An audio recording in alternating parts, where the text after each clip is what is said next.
அனைவருக்கும் மாலை நேர வணக்கங்கள். நான் என்றும் உங்கள் அன்பின் களவானையூர் Sivanesan, a teacher with a heart. உங்களுக்கு என்னால் முடிந்த உதவிகளை கடந்த வருடத்திலிருந்து, கொரோனாவின் ஆரம்பத்திலிருந்து என்னால் முடிந்த உதவிகளை ஆங்கில பாடம் சம்பந்தமாக உங்களுக்கு கொடுத்து கொண்டிருக்கிறேன். முடிந்த சந்தர்ப்பங்களில் என்னிடம் இருந்த வசதி வாய்ப்புகளை பயன்படுத்தி உங்களுக்கு தேவையான பாடங்களை, விளக்கங்களை கொடுத்து கொண்டிருந்திருக்கிறேன். கொரோனா வந்ததன் பின் என் வாழ்க்கையில் ஏற்பட்ட முதல் பலன் அல்லது நன்மை, உங்களை போன்ற அன்பான மாணவர்களை சந்திக்க கிடைத்தது. இலங்கை முழுவதும் உள்ள மாணவர்களை சந்திக்க கிடைத்தது என் வாழ்க்கையில் நான் அடைந்த பெரும் பாக்கியமாக எண்ணுகிறேன். மாணவர்கள் பலரினதும் சந்தேகங்களை, ஆங்கில பாடத்தில் இருந்த சந்தேகங்களை நீக்குவதற்கு எனக்கு வழி கிடைத்தது. அதற்கு இயற்கைக்கும் ஆண்டவனுக்கும் என்னை பெற்று வளர்த்து இந்த நிலைக்கு கொண்டு வந்த எனது தந்தை, தாய் ஆகியோருக்கும் நன்றி கூறி இன்றைய பாடத்தினை அல்லது இன்று உங்களுக்கு தேவையான அறிவினை வழங்குவதற்கு நான் முயற்சி செய்து கொண்டிருக்கிறேன். எனவே மாணவர்களே, மீண்டும் நேர் அலையூடாக உங்களை சந்திக்க முடியாததற்கு நான் மனம் வருந்துகிறேன். எனினும் நான் அனுப்பிய அந்த பாடங்களின் ஊடாக இன்றைய பயிற்சியினை அல்லது இன்றைய விளக்கங்களை கொடுத்து உங்களுக்கு நடக்கவிருக்கும் பரீட்சைகளில் இலகுவாக புள்ளிகளை பெற்றுக்கொள்ள என்னால் முடிந்த ஒரு ஒத்துழைப்பினை, ராமருக்கு அந்த அணில் போல என்னால் முடிந்த உதவியினை உங்களுக்கு வழங்குவதற்காக இன்றைய தினம் நான் உங்களுடன் இணைகிறேன். எனவே அனைவருக்கும் மீண்டும் மனமார்ந்த வணக்கங்கள், வாழ்த்துக்கள் கூறி பாடத்திற்கு போகலாம். நான் என்றும் அன்புடன் உங்கள் teacher with a heart, Siva sir. எனவே மாணவர்களே, இன்றைய பாடத்தை பற்றி பார்ப்போம். இன்றைய பாடம் இதற்கு முன்னரும் சில வேளை நான் விளங்கப்படுத்திய ஒரு பாடத்தின் மிகுதியாக இருக்கலாம். பார்ப்போம் இந்த பாடம் எப்படி நமக்கு ஒத்துழைக்க போகிறது, இந்த பாடங்களிலிருந்து நாம் என்னவற்றை கற்றுக்கொள்ளப் போகிறோம் என்று. இது பாணந்துறை முஸ்லிம் பாடசாலையின் அல்ஃபாரியா முஸ்லிம் வித்யாலயத்தின் ஒரு மாணவி எனக்காக அமைத்து தந்த படம். அவருக்கு எனது நன்றிகள். நான் பெயர் குறிப்பிட விரும்பாவிடனும் அந்த மாணவி அவரது அன்பை வெளிக்காட்டிய ஒரு தருணம் இது. எனவே Siva sir, teacher with heart, உங்களுக்காக இன்று இந்த காணொலியினூடாக உங்களை சந்திப்பதில் மீண்டும் மகிழ்ச்சி கொண்டு பாடத்திற்கு செல்லலாம். நான் தொடங்கும் இந்த பாடங்கள் தெரிந்த பாடங்களாக இருந்தால் இவற்றை விடுவித்துவிட்டு அடுத்த காணொலிகளூடாக உங்களது அறிவினை வளர்த்து கொண்டு பரீட்சைகளுக்கு தயாராக முடியும். இதை பார்ப்போம். இன்றைய நாள் நான் உங்களுடன் கதைக்க எடுத்த தலைப்பு ப்ரோனவுன்ஸ் என்ற தலைப்பினூடாக சில கேள்விகளை கதைக்க இருக்கின்றேன். உங்களுக்கு கொடுக்கப்பட்ட வினாக்கள் இந்த ப்ரோனவுன்ஸ் சம்பந்தமாக, பிரதிப்பெயர்கள் சம்பந்தமாக இருப்பதனால் முதலாவதாக அது சம்பந்தமாக கதைக்கலாம் என்று முடிவெடுத்திருக்கிறேன். எனவே அதை பற்றி ஒரு சில விளக்கத்தையும் கூறி அதன் பின் உங்களுக்கு இந்த பாடம் சம்பந்தமான கேள்விகளுக்கு எப்படி பதில் அளிப்பது என்பதை பார்க்கலாம். எனவே சற்று வேகமாக பழைய மீட்டலாக இந்த ப்ரோனவுன்ஸ், பிரதிப்பெயர்கள் பற்றிய பாடத்தினை நாம் பார்க்க முடியும். உண்மையிலேயே பிரதிப்பெயர்கள், ப்ரோனவுன்ஸ் என்பவை பல வகையாக பிரிக்கப்படுகின்றன. எனினும் நான் இன்று உங்களுக்கு முக்கியமாக இங்கு பேச நினைத்தது subject pronoun, object pronoun, possessive adjective, possessive pronoun போன்ற தலைப்புகள். இதற்கு மேலதிகமாகவும் சில தலைப்புகள் இருக்கின்றன, வகைப்படுத்தல்கள் இருக்கின்றன. எனினும் பரீட்சைக்கு மிக மிக முக்கியமாக, கட்டாயமாக அடிக்கடி பயன்படுத்தக்கூடியதாக இருப்பதனால் நான் இன்று உங்களுக்கு இந்த subject pronoun, object pronoun, possessive adjective, possessive pronoun பற்றி பேசலாம் என்று முடிவெடுத்தேன். எனவே சப்ஜெக்ட் ப்ரோனவுன் என்பது ஒரு எழுவாய் பற்றி விவரிக்கும் பிரதிப்பெயர். உங்களுக்கு சந்தேகங்கள் வரும்போது மீண்டும் மீண்டும் கேட்கலாம். சந்தேகங்கள் இருந்தால் மீண்டும் ஒரு முறை என்னை தொடர்பு கொண்டு உங்களுடைய சந்தேகங்களை போக்கிக் கொள்ளுங்கள். சப்ஜெக்ட் ப்ரொனவுன் என்பது எழுவாயை குறிக்கும் பிரதி பெயர்களாக கருதப்படுகின்றன. ஆப்ஜெக்ட் ப்ரொனவுன் என்பவை செயற்படு பொருட்களை குறிக்கும் பிரதி பெயர்களாகவே கணிக்கப்படும். ஆப்ஜெக்ட் ப்ரொனவுன் என்பவை செயற்படு பொருட்களை குறிக்கும் பிரதி பெயர். பொசசிவ் அட்ஜெக்டிவ் என்பவை உரிமையை காட்டும் பெயர் அடைமொழிகளாக பயன்படுத்தப்படும். பொசசிவ் அட்ஜெக்டிவ் என்பவை உரிமையை காட்டும் பெயர் அடிமொழிகளாக பயன்படுத்தப்படும் என்பதை மனதில் கொள்ளுங்கள். அதே போல் பொசசிவ் ப்ரோனவுன் என்பவை உரிமையை காட்டும் பிரதி பெயர்களாகவே பயன்படுத்தப்படுகின்றன. எனவே நாம் சப்ஜெக்ட் ப்ரோனவுன் பகுதிகளை பார்ப்போமாயின் இவற்றை நீங்கள் இந்த தருணத்தில் பாடம் செய்திருக்க வேண்டும். பரீட்சைகளுக்கு தோற்ற இருக்கும் மாணவர்கள் யாராயிருந்தாலும், நீங்கள் எந்த வருடத்தில் எழுத போவராக இருந்தாலும் நீங்கள் இவற்றை மனனம் செய்திருப்பது மிக மிக முக்கியம். எனவே சப்ஜெக்ட் ப்ரொனவுனின் தொகுதிகளை பாடம் செய்து வைத்துக் கொள்ளுங்கள். நான் உங்களது குழுவிலும் குரூப்பிலும் போட்டிருந்தேன், பாடம் செய்து கொள்ளுங்கள். ஆப்ஜெக்ட் ப்ரொனவுன் என்பவை எழுவாய் செயற்படு பொருளை குறிப்பவையாக இருக்கின்றன. எனவே செயற்படு பொருளை குறிப்பவையாக இந்த வரிசைப்படுத்தல் இருக்கும். அதே மாதிரி பொசசிவ் அட்ஜெக்டிவ் என்பவை இந்த மாதிரியாகவும், பொசசிவ் ப்ரோனவுன் என்பவை இந்த மாதிரியும் கருதப்படும். இவற்றை மனனம் செய்து கொள்ளுங்கள். மிக விரைவாக மனனம் செய்து கொண்டால் இந்த பரீட்சைக்கு உங்களுக்கு ஏதோ ஒரு வகையில் உதவியாக இருக்கும் என்ற நம்பிக்கையுடன், பரீட்சைகளுக்கு உதவியாக இருக்கும் என்ற நம்பிக்கையுடன் சொல்கிறேன். சப்ஜெக்ட் ப்ரொனவுன் என்பவை எழுவாயை குறிக்கும் பிரதிபெயர்களாக இருப்பதனால் கட்டாயம் அவை வாக்கியத்தின் முன்னால் பயன்படுத்தப்படும் என்பதை எப்போதும் மனதில் கொள்வது மிக மிக முக்கியமாகும். சப்ஜெக்ட் ப்ரொனவுன் என்பவை எழுவாயை குறிக்கும் பிரதிபெயர்களாக இருப்பதனால் அவை வாக்கியத்தின் முன்னால் பயன்படும் என்பதனை மனதில் கொள்வது மிக மிக முக்கியமாகும். அதே போல் சிலவேளை கேள்விகள் இருந்தால் அவை நடுவில் அல்லது இறுதியில் பயன்படுத்தப்படும். எனவே இந்த தொடரை நினைவில் வைத்துக் கொள்ளுங்கள். இந்த தொடரை, அந்த வரிசைப்படுத்தலை நினைவில் வைத்துக் கொள்ளுங்கள். சப்ஜெக்ட் ப்ரொனவுன் என்றால் என்ன, அவை எங்கே பயன்படுத்தப்படும் என்பதை நினைவில் வைத்திருப்பது மிக மிக முக்கியமாகும். அப்போ நாம் வாக்கியங்கள் கதைப்போம் அல்லவா, அதாவது இன்று நான் கொடுத்த கேள்விகளுக்கு விடைகள் தேடும் போது இந்த கருத்து ரொம்ப ரொம்ப முக்கியமாக இருக்கும். அதாவது சப்ஜெக்ட் ப்ரொனவுன் என்பவை என்ன என்பதை மனனம் செய்து கொள்ளுங்கள். அவை வாக்கியத்தில் எங்கே பயன்படுத்தப்படுகின்றன. சாதாரண வாக்கியங்களில் அவை வாக்கியத்தில் முன்னாலும், கேள்விகளாக இருக்கும் போது அவை வாக்கியத்தின் நடுவில் அல்லது இறுதியில் இருக்கும். சரிதானே? அதே போல் ஆப்ஜெக்ட் ப்ரொனவுன் என்பவை வாக்கியத்தில் நடுவில் அல்லது இறுதியில் இருக்கும். எப்போது வாக்கியத்தில் முன்னால் வராது. வாக்கியத்தில் முன்னால் பயன்படுத்துவதற்கான சந்தர்ப்பங்கள் மிக மிக அரிது. எனவே வாக்கியத்தின் நடுவில் அல்லது இறுதியில் பயன்படுத்துவோம் என்பதை மனதில் கொள்ளும். அதே போல் பொசசிவ் அட்ஜெக்டிவ் என்பது உரிமையை காட்டும் சொற்களாக இருக்கின்றன. அவை வாக்கியத்தில் முன்னால் அல்லது நடுவில் பயன்படுத்தப்படுபவை.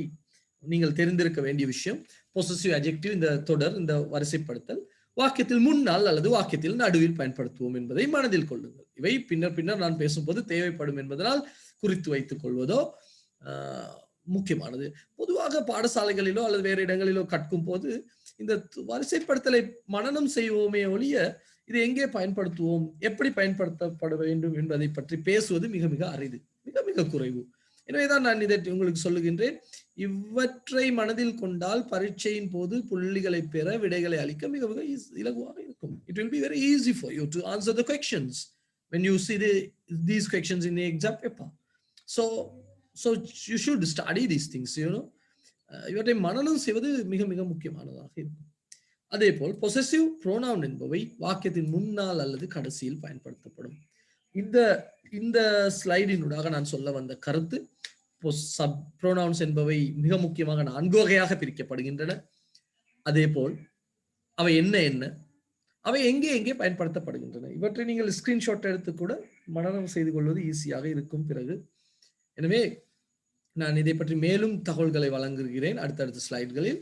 ஆனால் நினைவில் வைத்துக் கொள்ள வேண்டும், சப்ஜெக்ட் ப்ரோனவுன் என்பவை என்ன, அவை எங்கே பயன்படுத்தப்படும், ஆப்ஜெக்ட் ப்ரோனவுன் என்றால் என்ன, அவை எங்கே பயன்படுத்தப்படும், பொசசிவ் அட்ஜெக்டிவ் என்றால் என்ன, அவை எங்கே பயன்படுத்தப்படும். பொசசிவ் அட்ஜெக்டிவ் என்பவை உரிமையை காட்டும் பெயரடைமொழிகள் என்று மனதில் கொள்ளுங்கள். பொசசிவ் ப்ரோனவுன் என்பவை உரிமையை காட்டும் பிரதிபெயர்களாக பயன்படுத்தப்படும். அடுத்தது பார்ப்போமா? ரைட், இதை பாருங்க. சப்ஜெக்ட் ப்ரோனவுன் என்பதை பற்றி நாம் சொன்னோம். சப்ஜெக்ட் ப்ரோனவுன் என்பது வாக்கியத்தின் முன்னால் அல்லது நடுவில் அல்லது இறுதியில் பயன்படுத்துவோம் என்று சொல்லியிருக்கு. எப்படி இப்படி இருக்கும் என்பதனை ஒரு முறை பார்க்கலாம் நாம். அதாவது சப்ஜெக்ட் ப்ரொனவுன் எங்கு இருக்கிறதோ அதனுடன் சேர்ந்து கட்டாயமாக ஒரு வினைச்சொல் இருக்கும். வினைச்சொல் இல்லாத சந்தர்ப்பங்களும் இருக்கின்றன, இல்லாமல் இல்லை. அவை 100% போன்ற சந்தர்ப்பங்கள். பரீட்சைக்கு அப்படி வரக்கூடிய சந்தர்ப்பங்கள் இருக்கின்றன, இல்லாமல் இல்லை. ஆனாலும் அது மிக மிக அரிதான சந்தர்ப்பம். பொதுவாக ஒரு சப்ஜெக்ட் ப்ரொனவுன் இருந்தால் அதற்கு அடுத்ததாக சப்ஜெக்ட் ப்ரொனவுன் ஒன்றிற்கு அடுத்ததாக ஒரு வினைச்சொல் இருக்க வேண்டும்.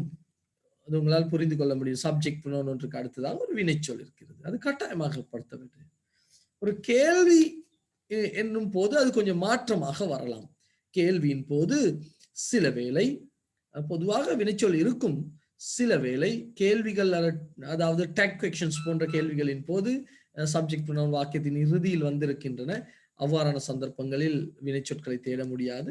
பொதுவான சந்தர்ப்பங்களின் போது நினைவில் கொள்ளுங்கள் சப்ஜெக்ட் ப்ரொனவுன், அதாவது அந்த தொகுதி இப்போது நினைவு இருக்கும் இல்லையா, I, we, you, he, she, it, they போன்ற சொற்கள் இருக்கும் போது அடுத்தபடியாக வினைச்சொற்கள் இருக்க வேண்டும் என்பதை மனதில் கொள்வது மிக மிக அத்தியாவசியம். சரிதானே? இதையும் பார்த்துக் கொள்ளுங்கள், உங்களுக்கு கேள்விகளுக்கு பதில் அளிக்கும் போது மிக மிக அவசியமாக இருக்கும். சரி, அடுத்தது ஆப்ஜெக்ட் ப்ரொனவுன். ஆப்ஜெக்ட் ப்ரொனவுன் எப்போதுமே ஒரு வினைச்சொல்லுக்கு அடுத்தபடியாக பயன்படுத்தப்படும். நீங்கள் வாக்கியங்களில் பார்த்தால் ஆப்ஜெக்ட் ப்ரொனவுன் என்பவை ஒரு வினைச்சொல்லுக்கு அடுத்தபடியாக இருக்கும், வினைச்சொல்லுக்கு அடுத்தபடியாக இருக்கும். அதே போல் சில சந்தர்ப்பங்களில் ஆப்ஜெக்ட் ப்ரொனவுன்ஸ் ப்ரிபோசிஷன்ஸுக்கு அடுத்தபடியாக இருக்கும். அதாவது ப்ரிபோசிஷன்ஸ் என்றால் என்ன? On, in, under, by, with போன்ற ப்ரிபோசிஷன்களுக்கு அடுத்ததாக பயன்படுத்தும். அப்போது ஆப்ஜெக்ட் ப்ரொனவுன் என்றால் 2 வகையில் பயன்படுத்துவோம். கூடுதலாக ஒரு வினைச்சொல்லுக்கு அடுத்ததாக அல்லது ப்ரிபோசிஷனுக்கு அடுத்ததாக, அதாவது ஆன், இன் போன்ற இடைநிலை சொற்களுக்கு அடுத்ததாக பயன்படுத்துவோம். நீங்கள் கேள்விகளுக்கு பதில் அளிக்கும் போது இது மிக முக்கியமான ஒரு விஷயமாக இருக்கும். எனவே அவற்றை கருத்தில் கொள்ளுங்கள், இதையும் மனதில் வைத்துக் கொள்ளுங்கள். இது ஒரு காணொலியாக இருப்பதனால் மீண்டும் வேண்டுமானால் திருப்பியும் பார்த்து கொள்ளலாம். மீண்டும் மீண்டும் நான் ஒரே விஷயத்தை சொல்ல வேண்டிய அவசியம் இல்லை, நேரலை வகுப்பு போல. அடுத்ததாக பொசசிவ் அட்ஜெக்டிவ்ஸும் பொசசிவ் ப்ரொனவுன் என்பவைக்கும் உள்ள வித்தியாசத்தை நாம் ஒரு முறை நோக்குவோம். பொசசிவ் ப்ரொனவுன் என்றால் என்ன, எவை அந்த தொகுதி தெரிய வேண்டும், அவை எங்கே பயன்படுத்துகின்றன. பொசசிவ் அட்ஜெக்டிவ் என்பவை மை, அவர், யுவர் போன்ற தொகுதிகள் முன்னால் அல்லது நடுவில் பயன்படுத்தும். அதே சந்தர்ப்பத்தில் பொசசிவ் ப்ரொனவுன் முன்னால் அல்லது இறுதியில் பயன்படுத்தப்படும். பொசசிவ் ப்ரொனவுன்களை நடுவில் பயன்படுத்துவது மிக மிக அரிது, மிக மிக குறைவு. அப்படி பயன்படுத்தும் சந்தர்ப்பங்கள் குறைவு. இதற்றை மனதில் வைத்துக் கொள்ளுங்கள். பொசசிவ் ப்ரொனவுனுக்கும் பொசசிவ் அட்ஜெக்டிவ்க்கும் உள்ள வித்தியாசம். அதே போல் பொசசிவ் அட்ஜெக்டிவ் என்பது எப்போதும் ஒரு பெயர் சொல்லுடன் சேர்ந்தே வரும். அதாவது மை, அவர், யுவர் போன்றவற்றை இருக்கின்றது அல்லவா, அவை எப்போதுமே ஒரு பெயர் சொல்லுடன் சேர்ந்தே தான் வரும்.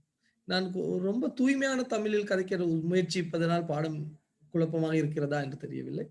இருந்தாலும் இது ஒரு நிலையான சரியான முறையில் இருக்க வேண்டும் என்பதற்காக எனது தமிழை கொஞ்சம் மாற்றி இப்படி பேசிக்கொண்டிருக்கிறேன்.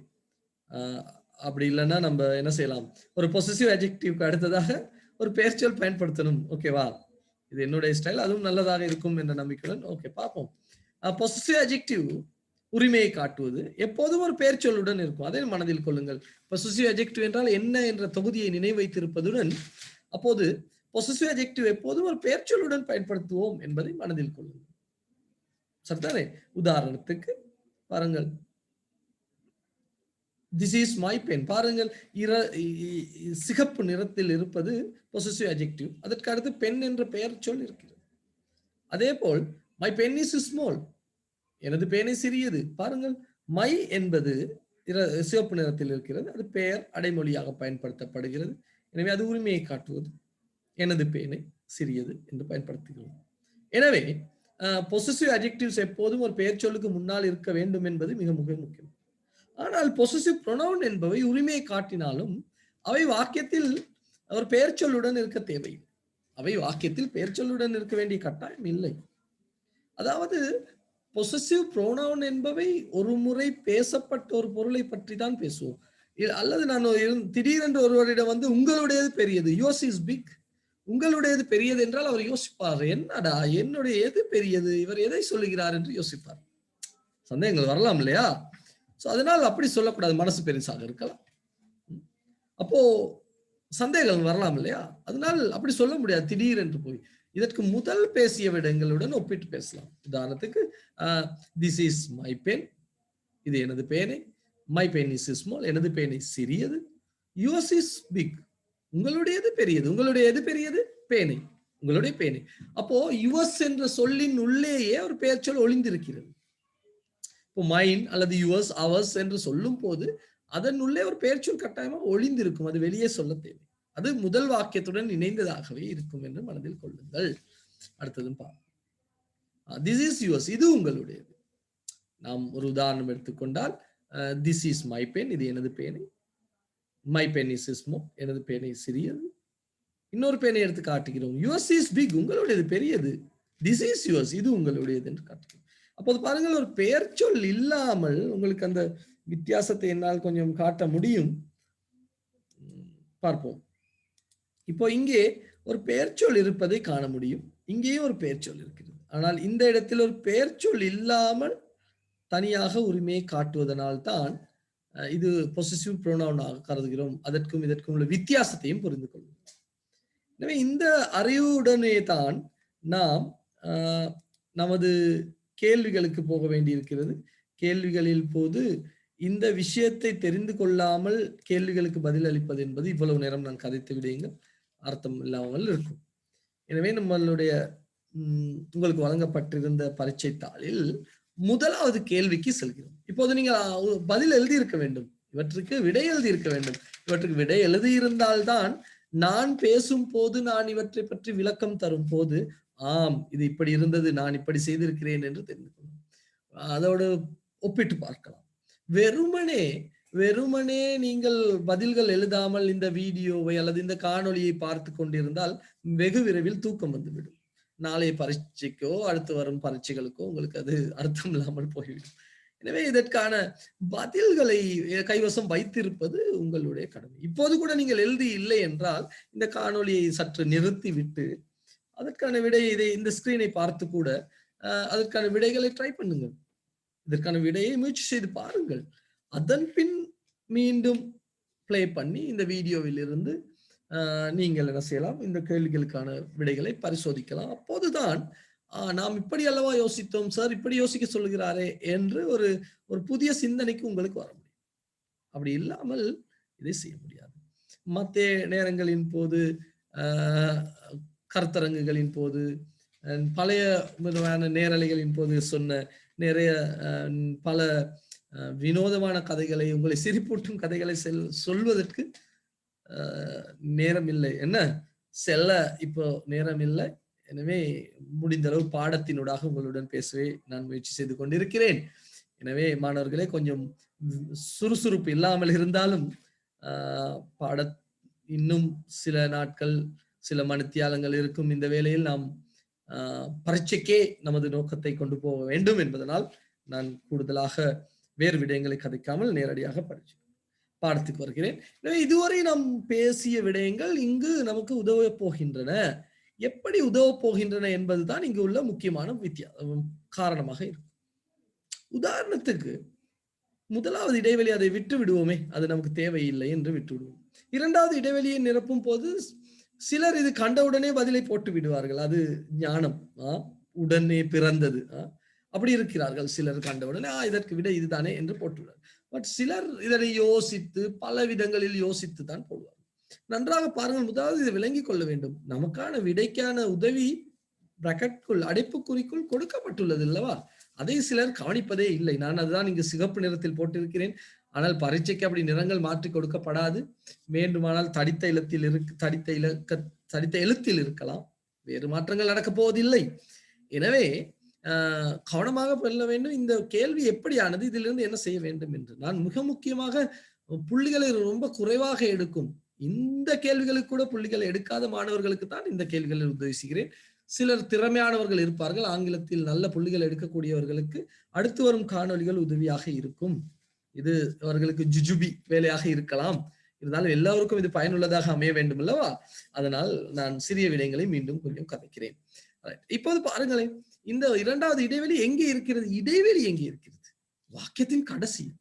இப்போ நான் முதல் சொன்ன கருத்தை யோசிக்க வேண்டும். வாக்கியத்தில் இறுதியில் இருப்பவை எவை? சப்ஜெக்ட் ப்ரொனவுனா, ஆப்ஜெக்ட் ப்ரொனவுனா, பொசசிவ் அட்ஜெக்டிவா, பொசசிவ் ப்ரொனவுனா என்று யோசிக்க. அப்படி பார்க்கும்போது வாக்கியத்தின் இறுதியில் பயன்படுத்தக்கூடியது ஆப்ஜெக்ட் ப்ரொனவுன். உங்களுக்கு அந்த தொகுதி நினைவு இருந்தால் மீண்டும் பார்க்கலாம். ஆப்ஜெக்ட் ப்ரொனவுன் அவைதான் வாக்கியத்தின் இறுதியில் பயன்படுத்தலாம். பொசசிவ் ப்ரோனவுன் வாக்கியத்தில் இறுதியில் பயன்படுத்தக்கூடியமாயினாலும் அவை எப்போதும் வித்துடன் வராது, ப்ரிபோசிஷனுடன் வராது. அப்போ நான் முதல் படித்தோம் சப்ஜெக்ட் ப்ரொனவுன், ஆப்ஜெக்ட் ப்ரொனவுன் போன்றவற்றின் பார்க்கும்போது ஆப்ஜெக்ட் ப்ரொனவுன் என்பவை, நன்றாக பாருங்கள் அந்த தொகுதியை எடுத்து, ஆப்ஜெக்ட் ப்ரொனவுன் என்பவை ப்ரிபோசிஷனுடன் வரும், ஒரு வினைச்சொல்லுடன் வரும், ப்ரிபோசிஷனுடன் வரும், வாக்கியத்தில் இறுதியில் இருக்க வேண்டும். சப்ஜெக்ட் ப்ரொனவுன் இங்க இருக்கு, ஐயே திருப்பி போட முடியாது, ஐ போட்டால் அது சப்ஜெக்ட் ப்ரொனவுன். சப்ஜெக்ட் ப்ரொனவுன் கேள்விகளில் மட்டுமே வாக்கியத்தில் கடைசி. பொசசிவ் அட்ஜெக்டிவும் இருக்க முடியாது, பொசசிவ் அட்ஜெக்டிவுடன் உரிமையை காட்டுவதற்காக ஒரு பெயர் சொல் இருக்க வேண்டும். அப்படி இல்லாததால் அதுவும் இருக்க. எனவே வித் என்பதனுடன் உரிமை சேப்படு பொருளாக பயன்படுத்தக்கூடிய ஒரு சொல்லை பயன்படுத்தப்பட வேண்டும். எனவே ஐ என்ற பதத்தின் சேப்படு பொருளாக பயன்படுத்தப்படுவது இப்போது நீங்க பார்த்தால் தெரியும். உங்களுடைய பதில் சரியா என்று பரிசோதித்து பாருங்கள். மீ, இட்ஸ் வித் மீ, அது என்னிடம் இருக்கிறது. இட்ஸ் வித் மீ என்பது அது என்னிடம் இருக்கிறது என்று அர்த்தம். சரிதானே? அடுத்ததையும் பார்ப்போம். நான் மற்ற இடங்களை வாசிக்காமலே போகிறேன்.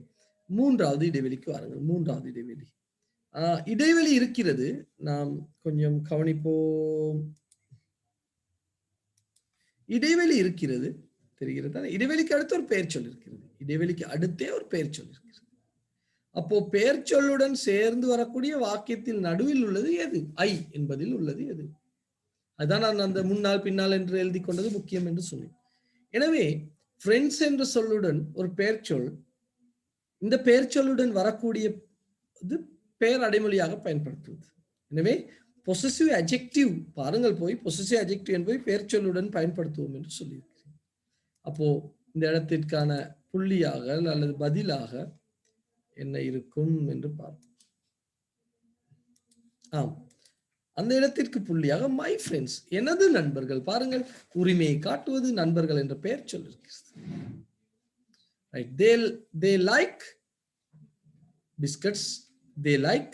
வாக்கியத்தின் நடுவில் இட் என்பதை பயன்படுத்தலாம். இட் என்பது பெயரடை சப்ஜெக்ட் ப்ரொனவுனாகவும் ஆப்ஜெக்ட் ப்ரொனவுன் இரண்டாகவும் பயன்படுத்துவதால் இட் என்பதை பயன்படுத்தலாம். It. Shall we buy some fresh fruits? So பாருங்கள், வாக்கியத்தின் இறுதியில் தே எப்படியும் வராது, வாக்கியத்தின் இறுதி என்பதனால் தே எப்படியும் வரப்போவதில்லை. எனவே ஃபோ என்ற சொல்லுக்கு அடுத்து ஒரு ப்ரிபோசிஷனுக்கு அடுத்து தே என்ற தொகுதியிலிருந்து வரக்கூடியது, பாருங்கள் அந்த தொகுதியை எடுத்து பார்த்தால் தெரியும் உங்களுக்கு, தே என்பதில் வரக்கூடியது தெம் ஆக இருக்கும். அப்ப இங்க உள்ள டெக்னிக் என்ன? ஒரு ப்ரிபோசிஷனுக்கு அடுத்து வரக்கூடிய பிரதிபெயராக வாக்கியத்தின் இறுதியில் பாய்க்கக்கூடிய பிரதிபெயராக என்னென்னத்தை பயன்படுத்தலாம் என்று பார்த்தால் அது ஆப்ஜெக்ட் ப்ரொனவுனாக இருக்கும். ஆப்ஜெக்ட் ப்ரொனவுனில் தெம் என்ற சொல் பயன்படுத்துவோம் தேக்கு பதில்.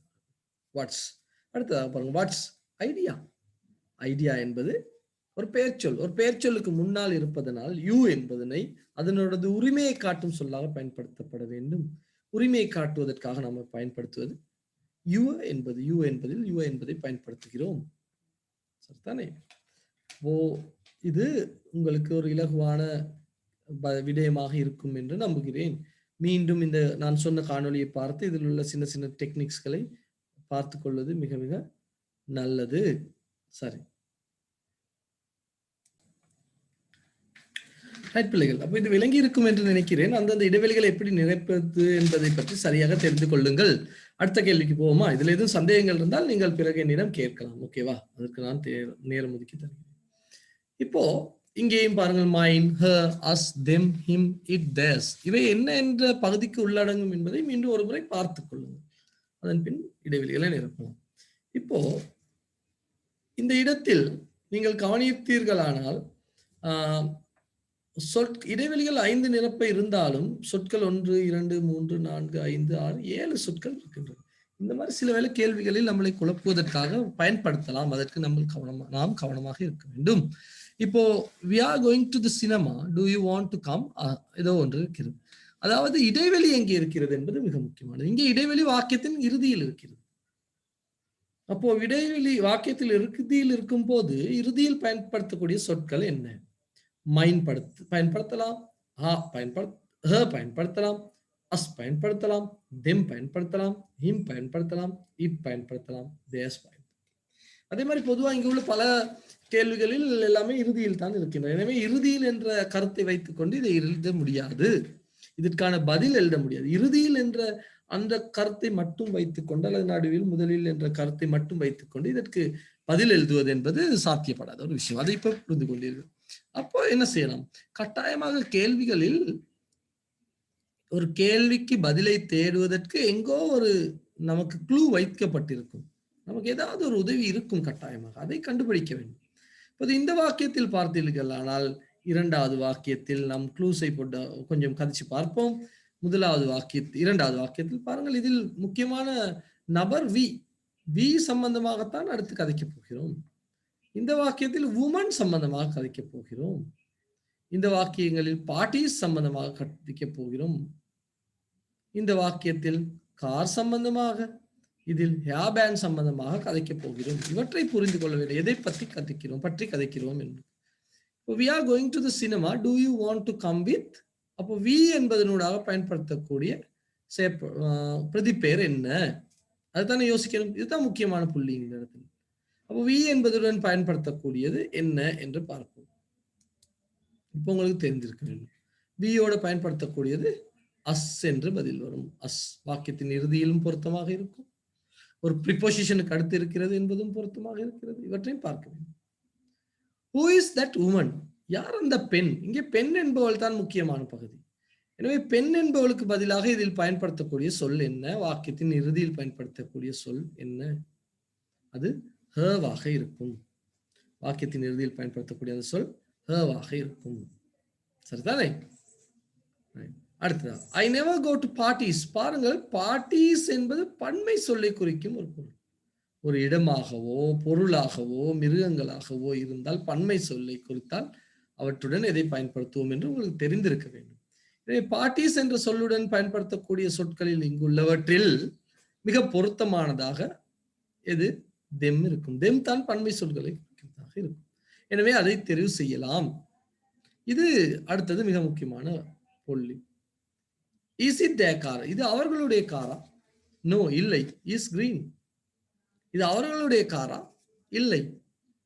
வேண்டுமென்றால் மைன் போடக்கூட முடியும், ஆனால் இது அவர்களுடைய காரா? இல்லை. என்னுடையது பச்சை அப்படி என்று சொல்ல முடியாது. எனவே இது அவர்களுடைய காரா? இல்லை. அவர்களுடைய கார் என்ன நிறமானது? பச்சை நிறமானது. தேஸ் என்று வரும். அவர்களுடைய, பாருங்கள், வாக்கியத்தில் நடுவில் முன்னால் பயன்படுத்தக்கூடிய ஒரு சொல். பிரச்சனையே இல்லை, எந்த விதமான சிக்கல்களும் இல்லை. அடுத்ததாக, whose hair band is this? யாருடைய பட்டி இது hair band என்று கேட்கிறார். எனவே வாக்கியத்தின் இறுதியில் காட்ட வேண்டும். whose யாருடையது என்பதை கேட்கும்போது உரிமையை காட்ட வேண்டும். எனவே யாருடையது என்று காட்டுவதற்காக வாக்கியத்தில் இறுதியில் பயன்படுத்தக்கூடியது என்னவாக இருக்கும்? மைன் என்ற சொல்லாக இருக்கும். எனவே இப்போது ஒப்பிட்டு பார்த்துக் கொள்ளுங்கள். உங்களுடைய பதில்களுக்கும் நான் சொன்ன இடங்களை கவனித்தீர்களா என்பதையும் பார்த்துக் கொள்ளுங்கள். எங்காவது ஒரு கேள்வியில் நமக்காக ஒரு க்ளூ வைத்திருப்பார்கள், அதை கவனமாக கண்டுபிடிக்க வேண்டும். சரி, அடுத்த கேள்விக்கு போகலாமா? இதுவும் ப்ரோனவுன்ஸ் பற்றிய ஒரு கேள்விதான். முதலாவது காணொளி உங்களுக்கு ப்ரோனவுன் சம்பந்தமான காணொலியாக உங்களுக்கு வழங்கி இருக்கிறேன். எனவே அது தெரிந்தவர்கள் அந்த காணொலியை பார்க்க வேண்டிய அவசியம் இருக்காது, வேறு விடயங்களை செய்யலாம். எனவே இதில் சிக்கல்கள் உள்ளவர்கள் இந்த காணொலியை பார்க்கலாம். சரி, தியசாலியம் பாருங்கள், இதழிலும் மிக முக்கியமான விஷயங்கள் இருக்கின்றன. இது இந்த மாதிரி கேள்விகள் வந்தால் உங்களுக்கு கேள்விக்கு விடை எழுதுவது ஈஸியாக இருக்கும், இலகுவாக இருக்கும். என்ன? முதலாவதாக நாம் பார்ப்போம். பாருங்கள், யூ அது சப்ஜெக்ட் ப்ரொனவுனாக இருக்கலாம், ஆப்ஜெக்ட் ப்ரொனவுனாக இருக்கலாம். வாக்கியத்தின் முன்னாலும் பயன்படுத்தலாம், நடுவிலும் பயன்படுத்தலாம். தொகுதி வரிசையை பாருங்கள். அவ என்பது உரிமையை காட்டுவது. கட்டாயம் ஒரு பெயர் சொல்லுக்கு முன்னால் இருக்க வேண்டும். இதை உணர வேண்டும். கேள்விக்கு விடை எழுத முன்னர் இவ்வாறான விஷயங்களை நீங்கள் உணர வேண்டும். அவ என்பது உரிமையை காட்டும் ஒரு சொல். உரிமையை காட்டும். கட்டாயம் இதற்கு பிறகு ஒரு பெயர் சொல் இருக்க வேண்டும். இந்த சொல்லுக்கு பிறகு ஒரு பெயர் சொல் நினைவில் வைத்துக் கொள்ளும். ஷீ என்பது ஒரு எழுவாய்க்காக பயன்படுத்தப்படும் சப்ஜெக்ட் ப்ரொனவுன். வாக்கியத்தில் முதலில் பயன்படுத்தப்படும். கேள்விகளாக இருந்தால் மட்டும் வாக்கியத்தில் நடுவில் பயன்படுத்தலாம். நினைவு வைத்துக் கொள்ளும். இட் வாக்கியத்தில் முதலில் நடுவில் எங்கு வேணாலும் யூஸ் பண்ணலாம்.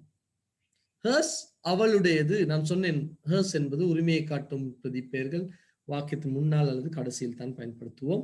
எனவே எங்கு என்று ஊகித்துக் கொள்ள முடியும். அப்போது வாசித்து பார்ப்போம். தேங்க்யூ, நன்றி. ஃபார் த ஆர்டிக்கல், உங்களது அறிக்கைக்காக அல்லது உங்களது ஒரு பத்திரிகைக்காகவோ சஞ்சிகைக்காகவோ வழங்கப்படும் கட்டுரைகள், ஆர்டிக்கல் நன்றி. ஃபார் என்வாயன்மெண்ட் மேகசின், அப்போது என்வாயன்மெண்ட் என்ற சொல்லுக்கு முன்னால் பயன்படுத்த வேண்டியிருக்கிறது. ஒரு பெயர் சொல்லுக்கு முன்னால் பயன்படுத்துவது என்றால் உரிமையை காட்டுவதாக இருக்க வேண்டும். அவ்வாறு இருப்பது யுவர் அல்லது அவர் மட்டுமே. உங்களுக்கு நன்றி எங்களுடைய சஞ்சிகைக்கு கட்டுரை எழுதியமைக்கா உங்களுடைய சஞ்சிகைக்கா என்று பார்த்தால் தர்க்க ரீதியாக பார்க்கும்போது உங்களுக்கு நன்றி எங்களுடைய கட்டுரைக்கு என்று பதில் இருப்பதனால் அந்த இடத்தில் என்ன போடலாம் என்று யோசியுங்கள். அதே போல் இங்கு பாருங்கள், மூன்றாவது வாக்கியத்தின் ஆரம்பத்தில் இருக்கிறது. வாக்கியத்தில் ஆரம்பத்தில் இருக்கக்கூடிய சொற்கள் என்ன என்று பார்க்க வேண்டும். அடுத்தது வாக்கியத்தில் அடுத்ததாக இடைவெளிக்கு அடுத்ததாக ஈஸ் இருப்பதனால் ஒருமையை குறிப்பதற்காகவும் அப்படி இருக்கும் விடயங்கள் 2 இருக்கின்றன. ஷீயும் முடியும், இட்டும் முடியும். கவனத்தில் கொள்ள வேண்டும், இரண்டும் இங்கு பொருத்தமானது தான். ஆனால் ஈஸ் ஷார்ட், கட்டை, கட்டுரைகள் பற்றி பேசிக் கொண்டிருக்கிறோம். கட்டை அல்லது குறுகியது, சிறியது என்று சொல்லும் போது யாரை பற்றி எதை பற்றி பேசுகிறோம் என்று யோசிக்கிறோம். அடுத்தது ஒரு வினை சொல்லுக்கு பிறகு இருக்கிறது. அடுத்தது வாக்கியத்தின் நடுவில் சிஸ்டர் போன்ற பெயர் சொற்கள் இருக்கின்றன. சிஸ்டர் போன்ற பெயர் சொற்கள் இருக்கின்றன. எனவே சிஸ்டர் போன்ற பெயர் சொற்கள் இருக்கும் போது பெயர் சொல்லுக்கு முன்னால் எதற்றை பயன்படுத்துவோம் என்று தெரிந்திருக்க வேண்டும். சென்ட் பாருங்கள், வாக்கியத்தின் இறுதி கட்டத்தில் இருக்கும் அல்லது நடுவில் இருக்கும் ஒரு பொருள் சொல்லாக இருக்கிறது. ஈஸ், ஈஸ் நான் சில இடங்களில் சொன்னேன் ஹர்ஸ் போன்றவை வாக்கியத்தில் நடுவில் வராது என்று. இங்கு ஒரு பெயர் வினை அடைமொழியாக மேலதிகமாக சேர்க்கப்பட்ட சொல் என்பதனால் இவ்வாறான இடத்தில் வரலாம் என்பதை மனதில் வைத்துக் கொள்ளுங்கள். ஈஷ் ரைட்டிங் ஆன் பொல்யூஷன். ஈஷ் வாக்கியத்தில் ஒரு கேள்வி, ஈஸுக்கு பதிலாக கேள்வியோடு போடப்படுவது என்ன என்பது தெரிந்திருக்க வேண்டும். சரிதானே? எனவே நாம் பார்ப்போம். இப்போது விடைகளுக்கு போகலாம். நாம் கதைத்து பார்ப்போம். நாம் பாவித்த டெக்னிக்கினூடாக இவற்றை தெரிவு செய்து பார்ப்போம். Thank you for the article for environment magazine. யாருடைய சஞ்சிகைக்காக நன்றி கூறுகிறோம்? கட்டாயம் நம்மளுடைய சஞ்சிகையாக இருக்க வேண்டும். Environment magazine. அடுத்தது இது ஒரு வாக்கியத்தின் ஆரம்பத்தில் ஷார்ட், அதாவது குறுகியது, சிறியது என்ற அர்த்தம். எதுனா குறுகியதாக இருக்கும்? அவள் குறுகியவள் என்று சொல்லுவோமா? இந்த இடத்தில் வேற எதையும் நிரப்ப முடியாது. ஏன்? ஈஸ் என்று இருப்பதனால் பொதுவாக இங்கு ஷீ அல்லது இட் தான் இருக்கிறது. வேற எதையும் இங்கு உள்ளவற்றை யூஸ் பண்ண முடியாது. எனவே இட் ஈஸ் என்று வரும். இட் ஈஸ் ஷார்ட், அது சிறியதாக இருக்கிறது. But covers all the points, எல்லா தகவல்களையும் உள்ளடக்கி இருக்கிறது. ப்ளீஸ் டெல், சொல்லுங்கள். ப்ளீஸ் டெல், சொல்லுங்கள். சிஸ்டர், சகோதரி, முன்னால் இடைவெளி, உரிமையை காட்ட வேண்டும். யாருடைய சகோதரி? உரிமையை காட்டும் போது யுவர் சிஸ்டர் என்று வரும். யுவர் சிஸ்டர், உங்களுடைய சகோதரி. டு சென்ட், டு அனுப்ப சொல்லி, உங்களுடைய சகோதரியிடம் சொல்லுங்கள், அனுப்ப சொல்லி. எதை அனுப்ப சொல்லி? அவளுடைய கட்டுரையையும் அனுப்புங்கள் என்று சொல்கிறார். சரிதானே? வாக்கியத்தின் இறுதியில் அல்லது வந்திருக்கிறது.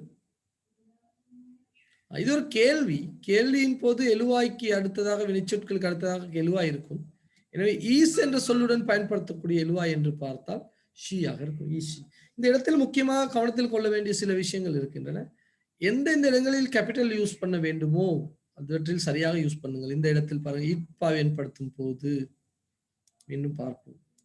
இட் பயன்படுத்தப்படும் போது அது வாக்கியத்தின் ஆரம்பம் என்பதனால் இட் ஐ கேபிட்டலாக இருக்கு. யுவர் பயன்படுத்தும் போது வாக்கியத்தின் நடுவில் என்பதனால் சிம்பிளாக இருக்கிறது. ஹர்ஸ் என்பதும் வாக்கியத்தின் நடுவில் அல்லது இறுதியில் இருப்பதனால் சிம்பிளாக இருக்கு. இதுவும் அப்படித்தான். எனவே இந்த மாதிரியான விடயங்களில் கருத்தில் கொள்ள வேண்டும். அவை கருத்தில் கொள்ளும் பட்சத்தில் தான் உங்களுக்கு புள்ளிகளை பெற முடியும். அது மிக முக்கியமானது. எனவே அந்த முதல் சொன்ன சில டெக்னிக்ஸ்களை எங்கே பயன்படுத்துவோம் என்பவற்றை பற்றி மீண்டும் தெரிந்து வைத்துக் கொண்டு இதற்கு பதில் எழுதுங்கள். அப்போது யோசிக்க வேண்டிய அளவு குறைவாக இருக்கும். சரி, நாம் அடுத்த காணொளியில் அடுத்த விடயங்களை பற்றி மேலும் கதைக்கலாம். இன்னும் சிறிய நேரம் இருப்பதனால் இன்னும் நேரம் எடுத்துக்கொண்டு அவற்றை கதைக்கலாம். இன்று இங்கு மின்சாரம் தடைப்பட்டிருக்கிறது. எனது கெட்டடம் என்ன தெரியல. நல்ல வேளை நான் வீடியோ காணொளிகள் எடுப்பதாக முடிவெடுத்திருந்தேன். அல்லது சில வேளை ஜூமினூடாக செய்வதா இருந்தால் அது எப்படியும் முடியாமல் போயிருந்திருக்கும். எப்படியோ எனவே அடுத்த கேள்விகளையும் பார்க்கலாம். ப்ரோனவுன்ஸ் பற்றி படிப்பதற்கு முன்னர் கேள்விகள் வந்தால் கட்டாயமாக அது ப்ரொனவுன்ஸ் என்று நேரடிய கேள்விகள் இல்லாவிட்டாலும் ப்ரொனவுன்ஸ் பற்றி அறிவு எங்கே யூஸ் பண்ண வேண்டும் என்பது பார்ட் 2க்கு கூட உங்களுக்கு தேவைப்படும் என்பதனால் அவற்றை கொஞ்சம் மனனம் செய்து கொண்டு செல்லுங்கள் கட்டாயமாக. எனவே இது பற்றிய அறிவை மேலும் வளர்த்து கொள்ள பாருங்கள். அந்த தொகுதிகளை வாசித்து பாடமாக்கி மனனம் செய்து இந்த கேள்விகளோட ஒப்பிட்டு பாருங்கள். உங்களுடைய பதில்கள் எங்கே இது எப்படி சொன்னார் என்பதை பாருங்கள். ஒரு பெயர் சொல் இருக்கும் போது என்ன இருக்க வேண்டும், இடைவெளிக்கு நடுவில் என்ன இருக்க வேண்டும் போன்றவற்றை கதைத்து பாருங்கள். அடுத்ததாக இன்னொரு சிறிய விடயம், அதுவும் மிக முக்கியமான விடயமாக இருக்கும். முதலாவது காணொலியினூடாக இவற்றை கதைக்கலாம் என்று நினைக்கிறேன். உங்களுக்கு தெரியும், நிறைய பேர் இது தெரிந்திருந்தாலும் இவற்றை தவறுதலாக பயன்படுத்தும் சந்தர்ப்பங்கள் அதிகமாக இருந்ததனால் நான் கண்டேன். சிலர் எனக்கு இந்த கேள்விகளுக்கு பதில்கள் அனுப்பியிருந்த போது அவை தவறுதலாக இருந்தது. எனவேதான் இந்த கேள்விகளை பற்றி மீண்டும் கதைக்க வேண்டும் என்று நான் முடிவெடுத்திருக்கிறேன். எனவே we you they plural போன்றவர்களுடன் நாம் பயன்படுத்தும் சொற்கள் என்ன, அதே போல் ஹீசியோட என்ன பயன்படுத்தலாம் என்பதனை ஒரு குறுகிய விளக்கமாக காட்ட நினைத்தேன். இப்போது இங்க பாருங்கள், we you they plural பன்மை சொற்களுடன் were have eat போன்ற வினைச்சொல்லின் முதல் வடிவங்களையும் is was has eats போன்றவை he she it singular என்ற பேரடை எழுவாய்களுடனும் பயன்படுத்தப்படுகிறது. இவை சில இடங்களில் தேவைப்படும் சந்தர்ப்பங்கள் இருப்பதனால் மனனம் செய்து வைத்துக் கொள்ளுங்கள். சிலர் இதை தவறாக பயன்படுத்துகிறார்கள், நான் கண்ட சந்தர்ப்பங்கள். அதே போல் ஐ இருந்தால் ஐ என்பவருடன் நாம் என்னவற்றை பயன்படுத்தலாம் என்று பார்ப்போம். have இங்கு, அதாவது ஏன் ஐ வேறாக எடுத்திருக்கிறேன் என்றால், அவர் வி என்ற குரூப்பினுடனும் இருப்பார், he she போன்ற குரூப் உள்ளேயும் இருப்பார். அவர் கொஞ்சம் வித்தியாசமானவர். எனவே அவருடன் எதை பயன்படுத்தலாம் என்பதனை கொஞ்சம் பார்த்து கொள்வது நல்லது. ஆம் ஒரு இடத்தில் தான் வரும் நிகழ்காலத்தில், மற்றவற்றையும் கவனத்தில் கொள்ளுங்கள். இந்த பகுதி உங்களுக்கு மிக முக்கியமானதாக இருக்கும். அடுத்த கேள்விகளுக்கு பதிலளிக்கும் போது பார்ப்போம். இப்போது have, were, will, is, as, are போன்ற சொற்களை பயன்படுத்த சொல்லியிருக்கிறோம். இப்போது நாம் இந்த இடங்களில் மிக முக்கியமாக கவனிக்க வேண்டிய சில இடங்கள் இருக்கின்றன. முதலாவதாக ஐ என்ற சொல்லை எடுத்துக்கொண்டால், அதாவது நான் முதலாவது இடைவெளியை கதைக்கவில்லை, இரண்டாவது இடைவெளிக்கு வருகிறேன். இரண்டாவது இடைவெளியின் போது ஐ என்ற சொல்லுடன் பயன்படுத்தக்கூடியவை எவை என்று நீங்கள் பார்க்க வேண்டும். முதலாவதாக அவற்றை கொஞ்சம் நோக்க வேண்டும். எடுத்தவுடன் பதில் அளிப்பது என்பது சரியாக இருக்காது. இப்போது ஐ என்ற சொல் இது இருக்கிறது இல்லையா, ஐ, இந்த இடத்தை பார்த்துக் கொள்ளுங்கள். இந்த ஐயனுடன் பயன்படுத்தக்கூடியது என்ன? ஹேவ் பயன்படுத்தலாம், முடியாது. வில் பயன்படுத்தலாம், ஹேஸ் முடியாது. அப்போ நம்ம சாய்ஸ் பண்ணிக்கொள்ள வேண்டும். நாம் செய்ய போவதில் பிழைக்க போவது 5இல் 1ஆக சரியாக இருக்கும்போது 4 பிழைத்து விடும். 5இல் 1 சரியாக இருக்கும்போது 4 பிழைத்து. ஆனால் நான் இப்போது தெரிவு செய்து எடுக்கிறேன். முதலாவது இந்த மனோநிலைக்கு வாருங்கள். ஐயுடன் பயன்படுத்தக்கூடியவை எவை? ஹேவ், வில் மட்டும்தான். அப்போ நம்மளுக்கு பிழைக்கக்கூடியது 2இல் 1. பிழைக்கக்கூடிய சந்தர்ப்பம் 1 தான். 4 பிழையான சந்தர்ப்பங்கள் வரவே வராது. ஒன்றே தான் வரப்போகிறது. அந்த இடத்திற்கு பாருங்கள். எனவே இந்த மாதிரி சின்ன விஷயங்களை கவனத்தில் கொள்ள வேண்டும். சரிதானே? அதே போல் ஜெயந்த என்பவருடன் ஒரு பெயருடன் ஹி, இதோ பாருங்கள், ஹி, ஜெயந்த அல்லது ஹி போன்றவர்களுடன் பயன்படுத்தக்கூடிய சொற்கள் எவை? என்ன மாதிரியான சொற்களை நீங்கள் பயன்படுத்தலாம்? ஜெயந்த என்பவருடன் ஹேவ் பயன்படுத்த முடியாது, வேர் பயன்படுத்த முடியாது. முதல் அந்த காட்டிய ஸ்லைடை பாருங்கள். ஆனால் வில், இஸ் தேவையில்லை, இஸ் பயன்படுத்தி விட்டோம். வில், ஹேஸ், இந்த 2 சொற்கள் தான் பயன்படுத்தலாம். அப்போது 4வது 3வது இடைவெளிக்கும், 4வது அல்லது 3வது இடைவெளிக்கும் வில் அல்லது ஹேஸ் மட்டுமே பயன்படுத்த முடியும். எனவே பிழைக்க போகும் சந்தர்ப்பங்கள் 2ல் 1 தான் என்பதை மனதில் கொள்ளுங்கள். இந்த செட்டிங்க்கு வர வேண்டும் நீங்கள். அப்படி இல்லாமல் ஹி என்பதை வைத்துக்கொண்டு இந்த எல்லா சொற்களையும் பற்றி யோசிக்க வேண்டாம். நேரத்தை மிகுதிப்படுத்தலாம். அதற்காக தான் அந்த முதல் வடிவமைப்பை நான் கொடுத்தேன். அடுத்து பாருங்கள் தேவுடன் பயன்படுத்தக்கூடியவை எவை? ஹேவ் பயன்படுத்தலாம். இங்கும் தே, 5லும் தே, 6லும் தே. ஹேவ் பயன்படுத்தலாம், verb பயன்படுத்தலாம், will பயன்படுத்தலாம், பயன்படுத்தலாம். இந்த 3, 4ஐயும் பயன்படுத்தலாம் 5, 6க்கு. எனவே 5, 6 கொஞ்சம் கடினமாக இருப்பதனால், சந்தர்ப்பங்கள் அதிகம் என்பதனால் நாம் மற்றவற்றை பற்றி யோசிக்கலாம். அவற்றை யோசிப்பதற்கு முதல் நாம் கண்டுபிடிக்க வேண்டும், நமக்கு உதவி செய்வதற்கு என்ன விஷயங்கள் இருக்கின்றன. இங்கே டு என்பது இருப்பதனால், அதாவது ஐ என்பதுடன் டு இருக்கிறது. ஐ என்பதுடன் டு இருக்கும் போது நாம் சொன்னோம் இல்லையா, ஐயுடன் பயன்படுத்தக்கூடியது வில் அல்லது ஹேவ். நாம் எப்போதுமே ஐ வில் டு என்று பயன்படுத்துவதில்லை. வில் டு என்று பயன்படுத்திய சந்தர்ப்பங்கள் நாம் காணவே முடியாது, அப்படித்தானே? எனவே அந்த சந்தர்ப்பத்திற்கு பொருத்தமான சொல்லாக ஹேவ் என்ற சொல் பொருத்தமாக இருக்கும். ஏன்? இப்போ நாம் வடிகட்டி எடுக்கிறோம் இல்லையா, அந்த 5 சொற்களிலிருந்து வடிகட்டியை எடுத்த போது ஹேவ் வில் என்ற சொல் 2 மிச்சமாக இருந்தது. அந்த மிகுதியாக இருந்த சொல்லை வைத்து யோசித்து பார்க்கிறோம், இந்த இடத்திற்கு எது பொருத்தமாக இருக்கும் என்று பார்க்கும் போது டு என்பது இருப்பதனால் வில் டு என்று பயன்படுத்த முடியாது. எனவே ஹேவ் டு என்று பயன்படுத்துகிறோம். அடுத்ததாக நமக்கு ஒரு பிரச்சனை வருகிறது. ஜயந்தவுடன் வில் போடலாம், ஹேஸ் போடலாம். இப்போ எதை யூஸ் பண்ண போகிறோம் என்று பார்ப்பதற்கு இந்த இடம் உதவியாக இருக்கும். இந்த ஆக்ஸ்ட் என்ற இடம் உதவியாக இருக்கும். ஆக்ஸ்ட் என்ற இடத்தில் பாருங்கள், ஹீ என்ற சொல்லுடன் ஆக்ஸ்ட் இருப்பதனால் இது ஒரு பாஸ்ட் பார்ட்டிசிபல் என்று எடுக்க வேண்டும். எப்படி பாஸ்ட் பார்ட்டிசிபல் என்று கண்டுபிடித்தேன் என்றால் இடி போட்டு இருப்பதனால். அது மட்டுமல்ல, இது கொஞ்சம் பெரிய பாடமாக இருக்கும், இருந்தாலும் நான் சிறிய விளக்கம் தருகிறேன். இடி என்பதில் இருப்பதனால், அதற்கு நடுவில் இடைவெளியும் இருப்பதனால் அது ஒரு பாஸ்ட் பார்ட்டிசிபலாக இருக்கிறது. எனவே பாஸ்ட் பார்ட்டிசிபல் என்று வரும்போது நாம் இப்போது வடிகட்டி வைத்திருப்பது வில் என்ற சொல்லையும் ஹேஸ் என்ற சொல்லையும். ஒரு பாஸ்ட் பார்ட்டிசிபல் வரும்போது பாஸ்ட் பார்ட்டிசிபலுடன் வில் பயன்படுத்த முடியாது. பாஸ்ட் பார்ட்டிசிபலுடன் வில் பயன்படுத்த முடியாது. பாஸ்ட் பார்ட்டிசிபலுடன் நம்ம ஹேஸ் தான் பயன்படுத்தலாம். ஆனால் இங்க இருக்கும் கம் என்பது முதல் வடிவமாகவும் இருக்கலாம், மூன்றாவது வடிவமாகவும் இருக்கலாம். முதல் வடிவமாகவும் இருக்கலாம், மூன்றாவது வடிவமாகவும் இருக்கலாம்.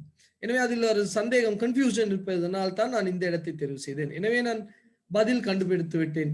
ஹீ என்பதுடன் ஆக்ஸ்ட் என்ற பாஸ்ட் பார்ட்டிசிபிள் இருப்பதனால் நான் போட வேண்டியது ஹேஸ் என்ற சொல்லை. அதனால் மீதியாக இருந்தது ஹேஸ் போய்விட்டால் மீதியாக வில் தான் இருக்கிறது, ஹீயோட போடக்கூடியது. எனவே நாம் என்ன செய்யறோம், வில் போடுகிறோம். அப்படி ஒரு முதல் வரியிலிருந்தே செல்ல வேண்டும் என்ற தேவை அல்ல. முதலாவது நிரப்பி இரண்டாவது நிரப்பி, உங்களுக்கு எது இலகுவாக இருக்கிறதோ அந்த இடத்தை நிரப்பி. அடுத்தது கேள்வி பேப்பர், உங்களுடைய பரீட்சை தாளை எடுத்தவுடன் கூட முதலாவது கேள்விக்கு முதலாவதாகவே விடையளிக்க வேண்டும் என்ற கட்டாயம் எங்கும் இல்லை. உங்களுக்கு எந்த கேள்வி மனதிற்கு ரொம்ப பிடித்திருக்கிறதோ அந்த கேள்விக்கு முதலாவதாக பதில். அது மூன்றாவதாக இருக்கலாம், இரண்டாவதாக இருக்கலாம், ஐந்தாவதாக இருக்கலாம், எட்டாவதாக இருக்கலாம், முதலாவதாக கூட இருக்கலாம். ஆனால் முதல் தாளை எடுத்து பார்த்தவுடனே இது ஒரு மணப்பெண்ணை பார்க்க வரும் சந்தர்ப்பம் போல. அவர் எவ்வளவுதான் அவலட்சணமாக இருப்பாரா இருந்தாலும் அன்று அவர் அழகாக உடை உடுத்தி அழகாக மேக்கப் போட்டு வரும் மாப்பிள்ளைக்கு கண்ணுக்கு கண்ணை கவரக்கூடியவராக இருப்பார். இந்த நேரத்தில் ஒரு சின்ன என்ன சொல்றது, ஜோக் ஒன்று சொல்லலாம் என்று நினைக்கிறேன்.